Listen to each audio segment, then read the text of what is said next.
जय जगन्नाथ बंधुगण आपण मानकु सर्वे भवन्तु सुखिन हर आसंता कालीर राशिफल कार्यक्रम को स्वागत। आसंता कालिता 22/3/2026 रविवार। आसंतु जानिबा मेष ठार मीन पर्यंत किपरि दिनटी रहिबो। आसंता काली मेष राशि व्यक्ति माने आपण मानकर धन लाभ रही मन अत्यंत आनंदमय खुशी दिनटी अतिबाहित होइबो। वृष राशि व्यक्ति माने आपण मानकर खर्च जोग रही आपण माने मन मध्य कष्ट रही। मिथुन राशि व्यक्ति माने आपण मानकर सर्वसुख रही प्रत्येक कार्य सफलता जना जाए।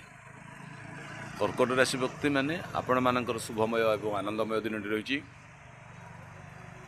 एवं सिंह राशि व्यक्ति माने आपण मानकर दिनटी आपणकर अर्थ लाभ जोग रही। वाह। कन्या राशि व्यक्ति माने आपण मानकर अष्टम चंद्र मन कष्ट विभिन्न प्रकार क्षयक्षतिर सूचना मिले। एथिपे आपण सतर्क रहिबे।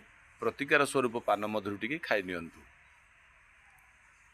तुला राशि व्यक्ति माने आपण मानकर दाम्पत्य सुख कार्य सिद्धि बंधु दर्शन एवं आनंद दिनटी अतिबाहित हो। बिच्छा राशि व्यक्ति माने आपण मानकर सामान्य कष्ट थिले मध्य आपण जिता लाभ एवं खुशी जितापट करेंगे और आनंद पाइबे। धनुराशि व्यक्ति माने आपण मानकर मन आनंद रहिबो, मन खुशीमय रहिबो, प्रफुल्लित रहिबो, खुशी दिनटी अतिबाहित हो। मकर राशि व्यक्ति माने आपणकर कलह जोग रही आपण माने सतर्क रहिबे। ओम चक्रधराय नम मंत्र को स्मरण करंतु बा कहंतु।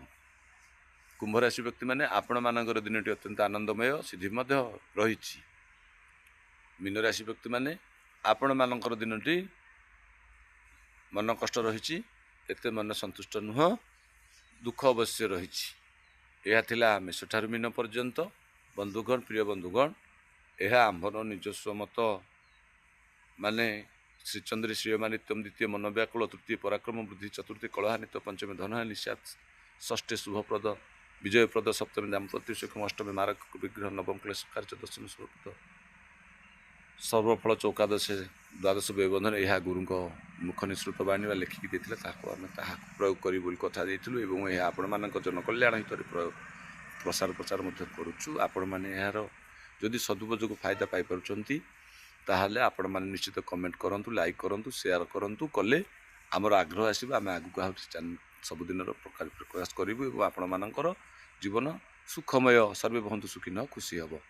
नारायण स्वामी जय हो। सब्सक्राइब करनी बोल आने कबार हरि हरि बोल। जय जगन्नाथ।